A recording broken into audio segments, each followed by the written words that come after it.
U.S. religious leaders here in the U.S. are urging companies not to do business with Turkey as long as American pastor Andrew Brunson remains in prison. Turkish and American business leaders will meet for an investment conference next week. Turkey's president is expected to attend, but faith leaders say he cannot be trusted so long as Brunson is in prison.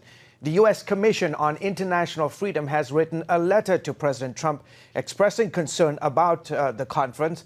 American evangelist Franklin Graham told CBN News that Turkey is no longer a friend to America. First, I would ask everybody who's watching right now, the Christians, to pray for Andrew Brunson. He's been falsely accused, and this is just a sham. He needs to come home. He hasn't done anything wrong. But Turkey, we have to remember that this is a country that is fast becoming a radical Islamic state. Pastor Brunson faces another court hearing on October 12th, and officials are hopeful he'll be released at that time. Some say Brunson's imprisonment is just one more example of Turkish President Erdogan's growing antagonism towards the West. As my colleague Dale Hurd reports, many believe he wants to revive the glory of the Ottoman Empire to Turkey. The man who fashions himself as the new sultan of a revived Ottoman Empire has big dreams.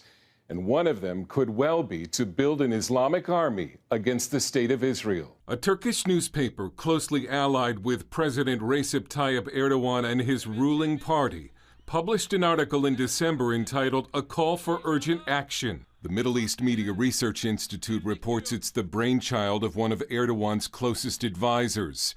It looks like a blueprint for an Islamic military action against Israel. It calls on the 57 Muslim nations of the Organization of Islamic Cooperation, or OIC, to launch a joint military operation against Israel. Such an army would be mammoth. The OIC nations together make up more than 1.5 billion people. The plan calls for staging areas near Israel's border, from which an initial force of 250,000 soldiers would attack Israel.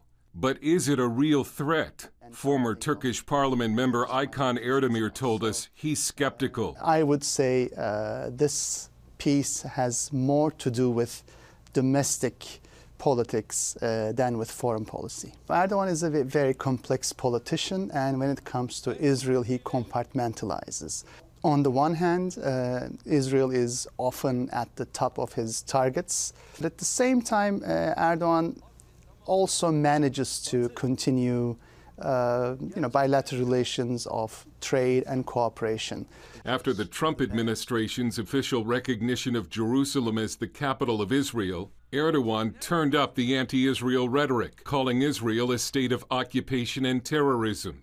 He's also turned on an old NATO ally, the United States, especially over U.S. support for the Kurds, warning the Americans could get, quote, the Ottoman slap.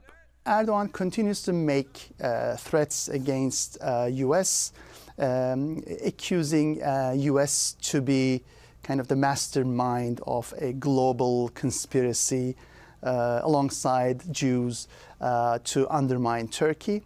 Turkey continues to hold American missionary pastor Andrew Brunson on charges he was a mastermind in the 2016 coup attempt, a claim the American Center for Law and Justice, which is assisting Brunson, has branded ridiculous. Erdemir agrees. We argue that Pastor Brunson is basically a hostage, and Erdogan uses him as a pawn. Erdogan's anti-U.S. and anti-Israel campaigns have worked. Most Turkish citizens now believe the U.S. is the #1 threat to Turkey, just as an overwhelming majority are anti-Semitic and anti-Israel. Whether the plan for a Muslim army to move against Israel is a serious threat or not, the fact there are voices calling for such action is alarming.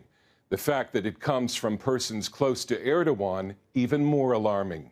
And those voices in the Islamic world are not likely to go away. Dale Hurd, CBN News.